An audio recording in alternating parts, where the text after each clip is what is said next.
గువ్వలాగా ఉండిపోవా.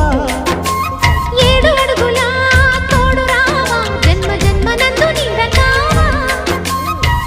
లోకం మనలో గిలిగా, కాలం మనతో గిలిగా, వలకే శుభ దీవెనగా.